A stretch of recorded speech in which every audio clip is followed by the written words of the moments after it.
കാലം മാറി.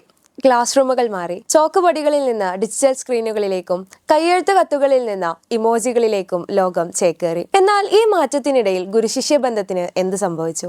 ഈ ചോദ്യത്തിന് അനുഭവത്തിന്റെ വെളിച്ചത്തിൽ ഉത്തരം നൽകാൻ, അറിവുകളും ചിന്തകളും നമ്മോടൊപ്പം പങ്കുവെക്കുവാൻ ഇന്ന് നമ്മോടൊപ്പം രണ്ട് അധ്യാപികമാരുണ്ട്. അധ്യാപികയായി തുടങ്ങി പിന്നീട് ജൂനിയർ പ്രിൻസിപ്പളും വൈസ് പ്രിൻസിപ്പളും ഒടുവിൽ അൻസാർ ഇംഗ്ലീഷ് സ്കൂളിന്റെ പ്രിൻസിപ്പൽ ഇൻചാർജ് എന്ന പദവിയും വഹിക്കുന്ന സാജിദ മിസ്സും, അധ്യാപികയായി തുടങ്ങി ഇപ്പോൾ സെക്കൻഡറി സെക്ഷന്റെയും സീനിയർ സെക്കൻഡറി സെക്ഷന്റെയും ജൂനിയർ പ്രിൻസിപ്പലായി സേവനമനുഷ്ഠിക്കുന്ന രവ്യ മിസ്സുമാണ് ഇന്ന് നമ്മോടൊപ്പം ഉള്ളത്. പ്രിയപ്പെട്ട അധ്യാപികമാർക്ക് ഈ സ്നേഹ സംഭാഷണത്തിലേക്ക് ഹൃദയം നിറഞ്ഞ സ്വാഗതം.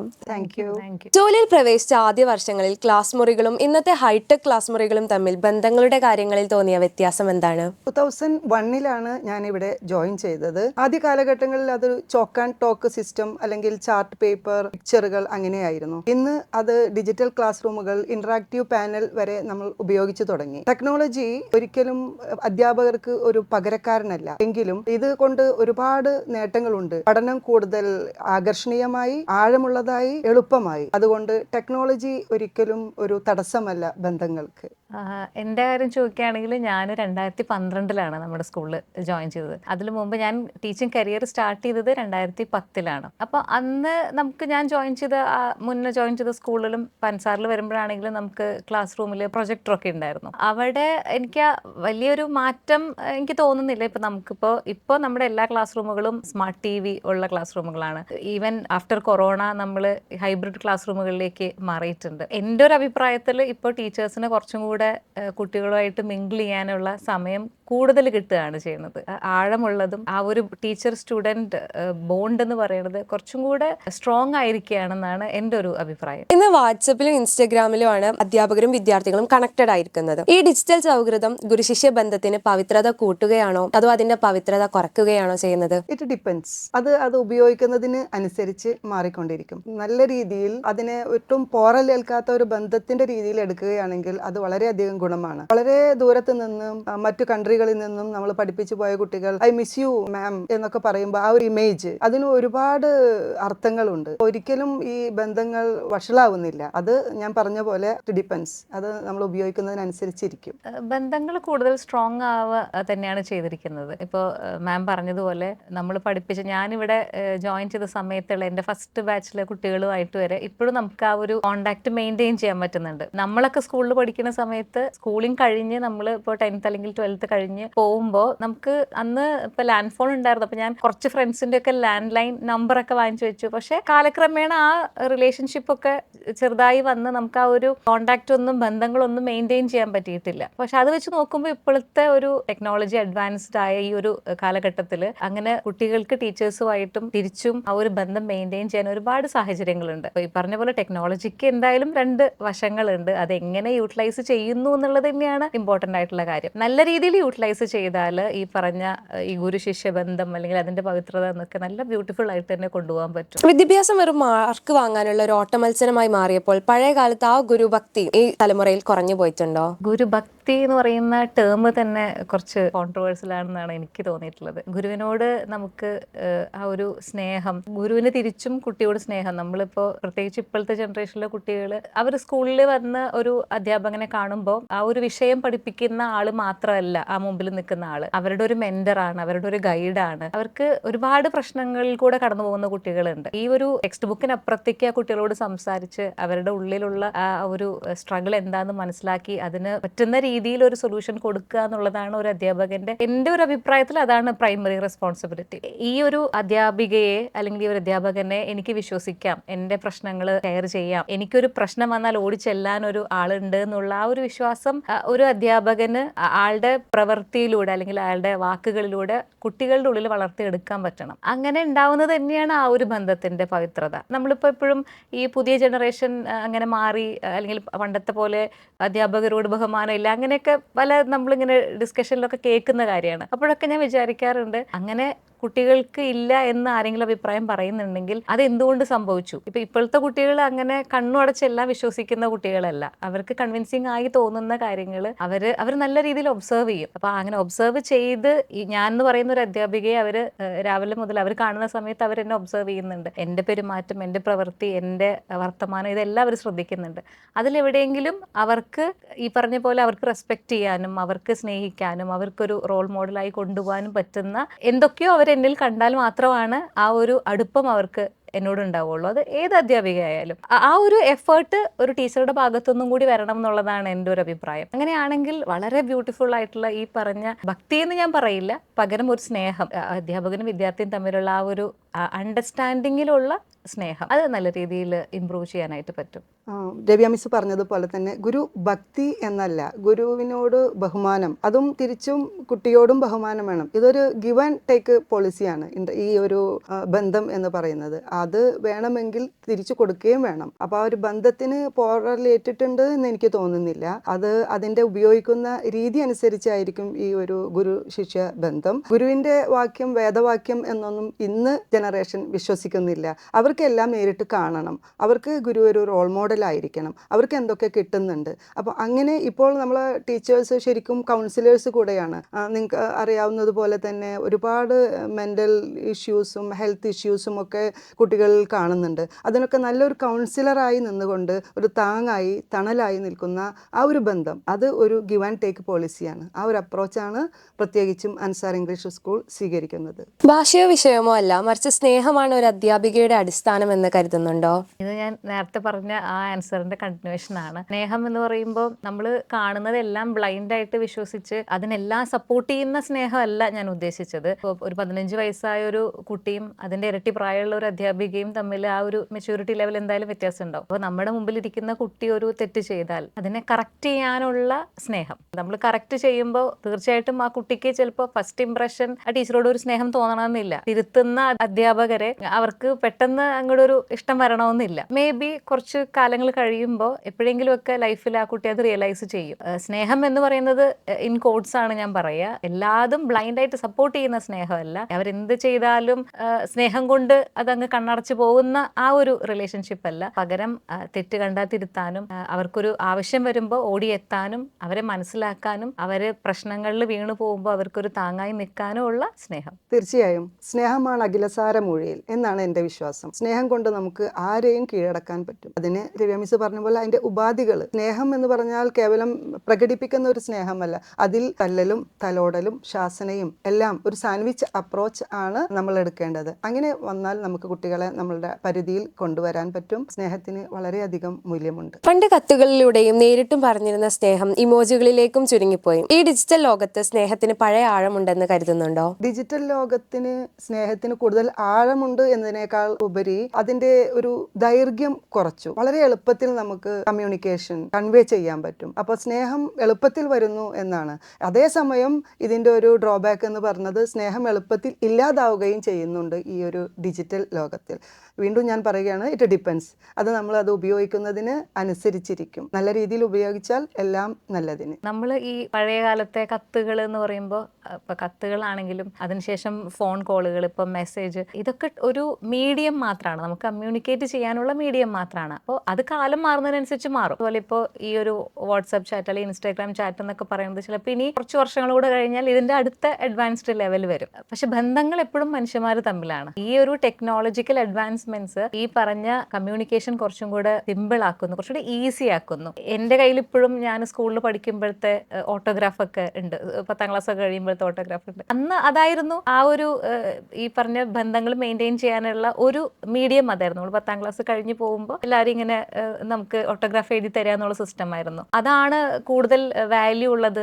അങ്ങനെയാണ് റിലേഷൻഷിപ്പ് മെയിൻറ്റെയിൻ ചെയ്യേണ്ടതെന്ന് ഇപ്പോഴത്തെ ഒരു 10ാം ക്ലാസ്സിലെ കുട്ടികളോട് നമുക്ക് പറയാൻ പറ്റില്ല. കാരണം അവിടെ അവർ സ്കൂളിൽ പോയി കഴിഞ്ഞാലും അവരുടെ വാട്സാപ്പ് ഗ്രൂപ്പുകൾ നിലനിൽക്കും. ഇൻസ്റ്റാഗ്രാമിൽ അവർ ചാറ്റ് ചെയ്യും. അവരിനി ലോകത്തിന്റെ ഏത് കോണിൽ പോയാലും അവർ ആ ബന്ധങ്ങൾ നല്ല രീതിയിൽ മെയിൻറ്റെയിൻ ചെയ്യും. അപ്പൊ കാലം മാറുന്നതിനനുസരിച്ച് ഇതിങ്ങനെ മാറിക്കൊണ്ടിരിക്കും. അടിസ്ഥാനപരമായിട്ട് ഇത് മനുഷ്യന്മാർ തമ്മിലുള്ള ബന്ധമാണ്. ഇത് തീർത്തും എൻ്റെ പേഴ്സണൽ ഒപ്പീനിയൻ ആണ്. ടെക്നോളജി അഡ്വാൻസ് ആവുന്നത് കൊണ്ട് ഒരിക്കലും അതിൻ്റെ ഒരു ഭംഗിക്ക് ഒരു കോട്ടം വരുന്നില്ല എന്നാണ് ഞാൻ വിശ്വസിക്കുന്നത്. പകരം കുറച്ചും കൂടെ ഈസി ആവാണ് കമ്മ്യൂണിക്കേഷൻ. ആദ്യത്തെ ബാച്ചിൽ പഠിപ്പിച്ച കുട്ടികളുമായിട്ട് വരെ എനിക്കിപ്പോൾ കോണ്ടാക്ട് ഉണ്ട്. ഡെയിലി അവരെ കാണുന്നില്ലെങ്കിലും അവരുടെ ലൈഫിൽ എന്തൊക്കെ നടക്കുന്നു എന്നുള്ളത് ഇടയ്ക്കെങ്കിലും നമുക്കൊരു അപ്ഡേറ്റ് കിട്ടുന്നുണ്ട്. അത് തന്നെയാണ് ഈ ബന്ധം മെയിൻറ്റെയിൻ ചെയ്യുക എന്നുള്ളതിൻ്റെ ഒരു എലമെന്റ്. അത് നല്ല രീതിയിൽ, ഇപ്പോൾ മാം പറഞ്ഞ പോലെ നല്ല രീതിയിൽ യൂസ് ചെയ്യുകയാണെങ്കിൽ അതിന് നല്ല റിസൾട്ട് തന്നെ ഉണ്ടാവും. ഭാവിയിൽ ഗുരുവും ശിഷ്യനും തമ്മിലുള്ള ബന്ധം എങ്ങനെയായിരിക്കണമെന്നാണ് ആഗ്രഹിക്കുന്നത്? ഭാവിയിൽ എനിക്ക് തോന്നുന്നു നമുക്ക് അങ്ങനെ പ്രെഡിക്റ്റ് ചെയ്യാനായിട്ട് പറ്റില്ല. ഈ പറഞ്ഞ പോലെ കൊറോണയ്ക്ക് ശേഷമാണ് ഇപ്പം ഞാൻ നേരത്തെ പറഞ്ഞ പോലെ നമ്മൾ ഈ ഹൈബ്രിഡ് ക്ലാസ് റൂം സിസ്റ്റം ഒക്കെ വരിക. നമ്മളൊക്കെ ഓൺലൈൻ ക്ലാസ് ഒക്കെ എടുത്തു തുടങ്ങിയത്. ഞാനൊക്കെ കരിയർ സ്റ്റാർട്ട് ചെയ്യുമ്പോൾ ജൂൺ 1 സ്കൂൾ തുറക്കുമ്പോൾ നമ്മൾ വീട്ടിൽ ഫോൺ ഇങ്ങനെ വെച്ച് ഗൂഗിൾ മീറ്റിൽ നമ്മൾ ക്ലാസ് എടുക്കുന്നൊന്നും ആ സമയത്ത് സ്വപ്നത്തിൽ പോലും വിചാരിച്ചിട്ടില്ല. അങ്ങനെ ഒരു സമയം വന്നു. ആ ഒരു സമയത്തിന്റെ ആ ഒരു കാലഘട്ടത്തിന്റെ ആവശ്യമായിട്ട് മാറി നമ്മൾ അതിനോട് ചേഞ്ച് ആയി. മേ ബി ഇനി കുറച്ച് ഒരു 10 വർഷങ്ങൾ കൂടെ കഴിയുമ്പോൾ ചിലപ്പോൾ ക്ലാസ് റൂം സിസ്റ്റം തന്നെ മാറാം. അപ്പൊ നമ്മളൊക്കെ അന്നൊക്കെ നമ്മൾ ഈ പറഞ്ഞ ഫീൽഡിൽ ഉണ്ടെങ്കിൽ നമ്മൾ വീണ്ടും മാറേണ്ടി വരും. എങ്ങനെ ആയിരിക്കണം എന്ന് നമുക്ക് ഇപ്പൊ തന്നെ ഡിഫൈൻ ചെയ്യാൻ പറ്റില്ല. എന്താണോ ആ കാലഘട്ടത്തിന്റെ ആവശ്യം അതിനനുസരിച്ച് അഡാപ്റ്റ് ചെയ്യാൻ ഒരു ടീച്ചർക്ക് പറ്റണം എന്നുള്ളതാണ്. ഇപ്പോൾ ഞാൻ പറഞ്ഞല്ലോ, നമ്മള് ഇപ്പൊ കൊറോണ വന്ന് നമ്മൾ ഈ ഓൺലൈൻ ക്ലാസ് റൂമുകളിലേക്ക് മാറിയപ്പോൾ ആ സമയത്ത് മുൻപ് ഈ ടെക്സ്റ്റ് ബുക്കായി പോയി ചോക്കും ബ്ലാക്ക് ബോർഡും ആയിട്ട് സ്കൂളിൽ പഠിപ്പിച്ച ഒരു ടീച്ചർ ഞാൻ മാറില്ല, എനിക്ക് അങ്ങനെ പറ്റുള്ളൂ, എനിക്കിത് പറ്റില്ല എന്ന് പറഞ്ഞു കഴിഞ്ഞാൽ അവിടെ ആ ടീച്ചർക്ക് പിന്നെ ഒരു റോളില്ല. ആ ഒരു എഡ്യൂക്കേഷൻ സിസ്റ്റത്തിൽ അങ്ങനത്തെ ടീച്ചേഴ്സിന് ആവശ്യമില്ല. അവിടെ മാറാനും അഡാപ്റ്റ് ചെയ്യാനും ആ പുതിയ രീതികൾ ഏറ്റെടുത്ത് അത് ചെയ്യാനും പറ്റുന്ന ടീച്ചേഴ്സിനെയാണ് നമുക്ക് ആവശ്യം. അത് തന്നെയാണ് എനിക്കിപ്പോൾ ടീച്ചേഴ്സിനോടായാലും പറയാനുള്ളത്. ഇപ്പം ഈ പറഞ്ഞ പോലെ ഇനി ഒരു 10 വർഷം കഴിയുമ്പോൾ കുട്ടികളുടെ ഡിമാൻഡ്സ് മാറും, ക്ലാസ് റൂം നീഡ്സ് മാറും. മേ ബി ക്ലാസ് റൂം നമ്മൾ ചിലപ്പോൾ ഈ ഒരു ഇൻഫ്രാസ്ട്രക്ചർ ഒക്കെ മാറി വിർച്വൽ ക്ലാസ് റൂംസിലേക്കൊക്കെ പോകേണ്ടി വരും. പല രാജ്യങ്ങളിലും ഓൾറെഡി അത് ആയി കഴിഞ്ഞു. എന്താണോ ആ കാലഘട്ടത്തിന്റെ ആവശ്യം അതിനോട് പൊരുത്തപ്പെട്ട് ജീവിക്കുക എന്നുള്ളത് തന്നെയാണ് എൻ്റെ ഒരു എക്സ്പെക്ടേഷൻ. അത് ഇങ്ങനെ ആയിരിക്കും, ഇങ്ങനെ ആയിരിക്കണം എന്ന് ഇപ്പൊ പറയാൻ പറ്റില്ല. എവിടെയാണെങ്കിലും മാം നേരത്തെ പറഞ്ഞതുപോലെ മനുഷ്യന്മാര്, പ്രത്യേകിച്ച് കുട്ടികള്, അവരനുഭവിക്കുന്ന മാനസിക ബുദ്ധിമുട്ടുകൾ, പല ലൈഫിലെ സിറ്റുവേഷൻസിൽ അവരനുഭവിക്കുന്ന കൺഫ്യൂഷൻസ്, ചില ക്രൈസിസുകൾ, അതൊക്കെ സെയിം തന്നെയാണ്. അപ്പൊ ഞാനൊരു വിദ്യാർത്ഥിയായി ഇരിക്കുമ്പോൾ അനുഭവിച്ച പല പ്രശ്നങ്ങളും ഇപ്പൊ എൻ്റെ സ്റ്റുഡൻസിന്റെ ഭാഗത്തുനിന്ന് ഞാൻ കേൾക്കുന്നുണ്ട്. കാലം എങ്ങനെ മാറിയാലും ക്ലാസ് റൂം സിസ്റ്റം എങ്ങനെ മാറിയാലും കുട്ടികളുടെ പ്രശ്നങ്ങൾ അഡ്രസ് ചെയ്യാൻ പറ്റുക, അതിന് പറ്റുന്ന രീതിയിൽ സൊല്യൂഷൻസ് കൊടുക്കാൻ പറ്റുക എന്നുള്ളത് തന്നെയാണ് ഈ പറഞ്ഞ ഗുരു ശിഷ്യ ബന്ധം ഭാവിയിലും ആവേണ്ടത്. ഗുരു ശിഷ്യ ബന്ധം എങ്ങനെയെന്ന് ചോദിച്ചാൽ അതൊരു ഗിവ് ആൻഡ് ടേക്ക് ആണ്. വീണ്ടും ഞാനത് ആവർത്തിക്കുകയാണ്. കാരണം ഗുരു എപ്പോഴും ഒരു മെന്ററും അതുപോലെ കുട്ടി എപ്പോഴും ഒരു കോ ലേണറുമാണ്. അതിൽ ഗിവ് ആൻഡ് ടേക്ക് ആണ്. പരസ്പരം റെസ്പെക്ട് വേണം, വിശ്വാസം വേണം, പരസ്പരം അവർ അംഗീകരിക്കണം. രവ്യാംശ് നേരത്തെ പറഞ്ഞ പോലെ ഈ ഒരു ബന്ധം ഈ രീതിയിലായിരിക്കില്ല 10 വർഷം കഴിഞ്ഞാൽ. ഈ ഒരു ഗുരു എന്ന് പറയുന്നത് ലോകത്തിന്റെ എവിടെയെങ്കിലും ആയിരിക്കും, ശിഷ്യൻ വേറെ എവിടെയെങ്കിലും ആയിരിക്കും. എന്നാൽ ലേണിംഗ് വിൽ ഹാപ്പൻ. അങ്ങനെയുള്ള ഒരു കാലഘട്ടത്തിലേക്ക് നമുക്ക് പോകുമ്പോൾ എങ്ങനെ തന്നെ വന്നാലും ഇതൊക്കെ മനുഷ്യന്മാരാണ്. ആ ഒരു മനുഷ്യന്മാർ തമ്മിലുള്ള ഒരു ബന്ധം, ആ ഒരു വിശ്വാസം, സ്നേഹം, അത് നിലനിർത്തിക്കൊണ്ടുള്ള ഒരു ഗുരു ശിഷ്യ ബന്ധം തന്നെയാണ് ഇനിയും ഉണ്ടാവുക എന്നാണ് എൻ്റെ വിശ്വാസം. ടീച്ചർ പഠിപ്പിച്ച ആയിരക്കണക്കിന് കുട്ടികളിൽ നിന്നും മനസ്സിന്റെ ഒരു കോണിൽ വിങ്ങലായോ ചിരിയായോ നിൽക്കുന്ന ഒരു മുഖമുണ്ടോ? ആ കുട്ടിയും ടീച്ചറും തമ്മിലുള്ള ബന്ധത്തെ കുറിച്ച് പറയാമോ? 25 വർഷത്തിനിടയിൽ ആയിരക്കണക്കിന് കുട്ടികൾ ഉണ്ടായിട്ടുണ്ട്. അതിൽ ഒരാളെ പേര് പറയുക എന്നത് അത്ര എളുപ്പമല്ല. ഒരുപാട് പേര് ഇന്നും ഇന്നലെയും ഒക്കെ മെസ്സേജുകൾ അയച്ചുകൊണ്ടിരിക്കുന്നുണ്ട്. ഇപ്പോൾ ബെൽജിയത്തിന്റെ കളി കഴിഞ്ഞപ്പോൾ 10ാം ക്ലാസ്സിലെ ഒരു ബെൽജിയം എത്നിക് കോമ്പോസിഷൻ മിസ് പഠിപ്പിച്ചത് ഓർമ്മ വന്നു എന്ന് പറഞ്ഞിട്ട് എനിക്കൊരു കോൾ ഇന്നലെ കിട്ടി വിദേശത്ത് നിന്ന്. അങ്ങനെ ഓരോരുത്തരും മിസ് കാരണമാണ് ഞാൻ ഈ നിലയിലെത്തിയത് എന്ന് പറയുന്നവർ ഒരുപാടുണ്ട്. മിസ്സാണ് എന്നെ മോട്ടിവേറ്റ് ചെയ്തത് എന്ന് പറയുന്നവരുണ്ട്. അതൊക്കെ കേൾക്കുമ്പോൾ അതാണ് ഞങ്ങളുടെ ഏറ്റവും വലിയ സമ്പാദ്യം. കുട്ടികൾ എല്ലാവരും നന്നായിരിക്കട്ടെ എന്ന് ഒപ്പം പ്രാർത്ഥിക്കുന്നു. ഈ ചോദ്യം കേട്ടപ്പോൾ തന്നെ ഒരുപാട് മുഖങ്ങൾ ഇങ്ങനെ മനസ്സിലേക്ക് വന്നു. ഒരുപാട് കുട്ടികളുണ്ട്, പല രീതിയിലുള്ള അനുഭവങ്ങളുണ്ട്. അത് തന്നെയാണ് നമുക്ക് ഈ ഒരു ടീച്ചർ എന്ന് പറയുന്ന ഈ ഒരു ജോലിയുടെ ഒരു ബെനിഫിറ്റ്. അതാണ്, നമുക്ക് ഒരുപാട് നല്ല ഓർമ്മകൾ ഉണ്ടാവും. പലതും കുട്ടികളിൽ നിന്ന് നമ്മൾ ഒരുപാട് കാര്യങ്ങൾ പഠിക്കും. നമ്മൾ ടൂറൊക്കെ പോകുമ്പോൾ, വലിയ ക്ലാസ്സിലെ കുട്ടികളൊക്കെ ആയിട്ട് പോകുമ്പോൾ 2 ദിവസത്തെ 3 ദിവസത്തെ ട്രിപ്പൊക്കെയാണ് നമ്മൾ പോവുക. അപ്പോൾ അവരുടെ കൂടെ നമ്മൾ താമസിക്കും. ഈ ക്ലാസ് റൂമിൻ്റെ ആ ഒരു സ്ട്രക്ചറിൻ്റെ പുറത്ത് കുറച്ചും കൂടെ ഫ്രീ ആയിട്ട് അവർ നമ്മളോട് ഇടപെടും, നമ്മൾ അവരോടും ഇടപെടും. അപ്പോഴാണ് ശരിക്കും അവരുടെ പല രീതികളും അവരുടെ പല ശരിക്കും അവർ കുറച്ചും കൂടെ ഓപ്പൺ അപ്പ് ചെയ്ത് നമ്മളോട് സംസാരിക്കുന്നത്. ചില കാര്യങ്ങളൊക്കെ കുട്ടികളിൽ നിന്ന് ഞാൻ ഒരു ഇൻസിഡൻറ്റ് പറയുകയാണെങ്കിൽ, നമ്മൾ ഇതുപോലെ ഒരിക്കൽ ടൂർ പോയപ്പോൾ നമ്മൾ ഒരു കാര്യം ഞാനത് ഓപ്പണായിട്ട് പറയാൻ പറ്റില്ല, അപ്പോൾ ഞാനിങ്ങനെ അത് കുട്ടികളോട് പറഞ്ഞു. അപ്പോൾ അവരതുപോലെ ചെയ്തു. അപ്പോൾ അതിനൊരു റിസൾട്ട് ഉണ്ടായി. അപ്പോൾ അതിനുശേഷം അതിലൊരു കുട്ടി എന്നോട് വന്ന് പറഞ്ഞത്, അപ്പോൾ ഞാനിങ്ങനെ ചോദിച്ചു, ഇതൊക്കെ നിങ്ങൾക്ക് കണ്ടറിഞ്ഞ് ചെയ്യാവുന്ന കാര്യമല്ലേ ഉള്ളൂ എന്ന് ചോദിച്ചു. അപ്പോൾ എന്നോട് ആ കുട്ടി വന്ന് പറഞ്ഞത്, മിസ്സെ കണ്ടറിഞ്ഞ് ചെയ്യാൻ ഞങ്ങൾക്ക് അറിയില്ല, നിങ്ങളെപ്പോലുള്ള ടീച്ചേഴ്സ് പറഞ്ഞു തന്നാലേ ഞങ്ങൾക്ക് അത് അറിയുള്ളൂ എന്ന് പറഞ്ഞു. അത് ശരിക്കും എനിക്കൊരു ഐ ഓപ്പണർ ആയിരുന്നു. അപ്പം ഞാൻ അതിൽ നിന്ന് മനസ്സിലാക്കിയൊരു കാര്യം, നമ്മൾ കുട്ടികളായതുകൊണ്ട് 15 വയസ്സായി 17 വയസ്സായി ഇതൊക്കെ സ്വയം കണ്ടറിഞ്ഞ് ചെയ്തുകൂടെ എന്ന് പല കാര്യങ്ങളിലും വിചാരിക്കുമ്പോൾ കണ്ടറിഞ്ഞ് ചെയ്യാൻ അവർക്ക് അറിയില്ല. അത് ഒന്നുകിൽ വീട്ടിൽ നിന്ന് ആ ഒരു ലേണിംഗ് ഉണ്ടാവണം, അല്ലെങ്കിൽ പിന്നെ അത് സ്കൂളിൽ നിന്ന് കിട്ടണം. അതിന് റെസ്പോൺസിബിൾ ആയ ആൾക്കാരാണ് നമ്മളൊക്കെ എന്നുള്ള റിയലൈസേഷൻ എനിക്ക് ആ ഒരു ടൂറിൽ നിന്നാണ് വന്നത്. അതിനുശേഷം ഞാൻ എന്ത് കാര്യവും കുട്ടികളുടെ അടുത്ത് ഇങ്ങനെ, ഇപ്പോൾ നിങ്ങൾ വലിയ കുട്ടികളല്ലേ ഇതൊക്കെ കണ്ടറിഞ്ഞ് ചെയ്തുകൂടെ എന്ന് ഞാൻ പറയില്ല. കാരണം അപ്പം തന്നെ എനിക്ക് ഓർമ്മ വരും, അങ്ങനെ അവർ വലിയ കുട്ടികളായതുകൊണ്ട് അങ്ങനെ ചെയ്യണമെന്നില്ല. പകരം അതിനുള്ള ഒരു ടീച്ചിങ് ആദ്യം നടക്കണം. നമ്മൾ മക്കളിങ്ങനെ ചെയ്യുമെന്ന് അവർക്ക് പറഞ്ഞു കൊടുത്താലേ അവരത് ചെയ്യുള്ളൂ. അവിടെയാണ് ആ ലേണിംഗ് നടക്കുന്നത് എന്നാണ് ഞാൻ അങ്ങനെ ഒരുപാട് ഇൻസിഡൻസ് ഉണ്ട്. അതിലിപ്പോൾ ചോദിച്ചപ്പോൾ പെട്ടെന്ന് ഓർമ്മ വന്ന ഒരു ഇൻസിഡൻറ്റ് പറഞ്ഞു എന്നേ ഉള്ളൂ. ക്ലാസ് മുറിയിലെ 4 ചുവരുകൾക്കിടയിൽ നിന്ന് ജീവിതത്തിന്റെ വലിയ ലോകത്തേക്ക് ഇറങ്ങുന്ന കുട്ടികളോട് ഒരു ഗുരു എന്ന നിലയിൽ നൽകാനുള്ള ഉപദേശം എന്താണ്?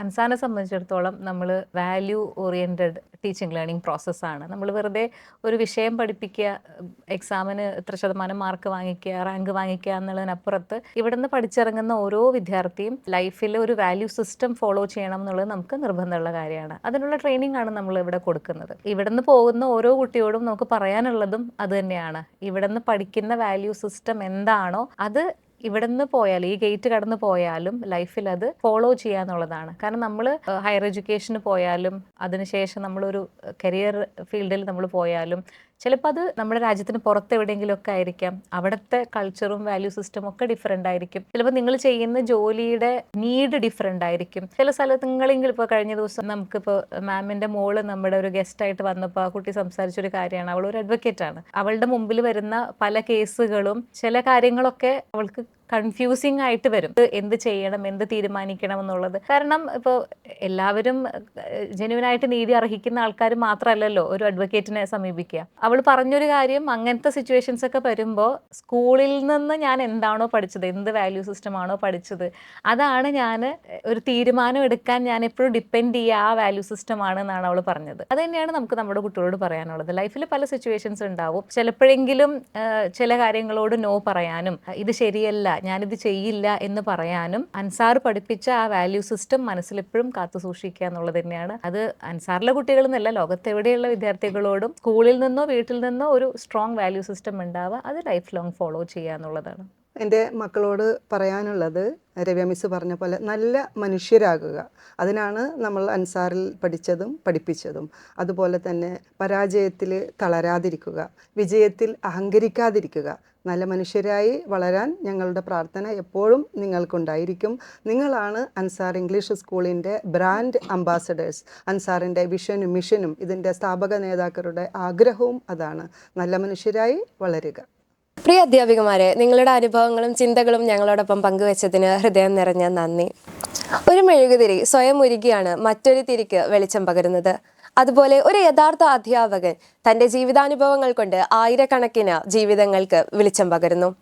ഈ വെളിച്ചം തലമുറകളിലേക്ക് പകരട്ടെ. ഗുരുശിഷ്യ ബന്ധത്തിന്റെ ഈ മനോഹരമായ യാത്ര ഒരിക്കലും അവസാനിക്കാതിരിക്കട്ടെ. വീണ്ടും അടുത്തൊരു ഹൃദയസ്പർശിയായ സംഭാഷണവുമായി കണ്ടുമുട്ടാം. അതുവരെ നന്ദി, നമസ്കാരം.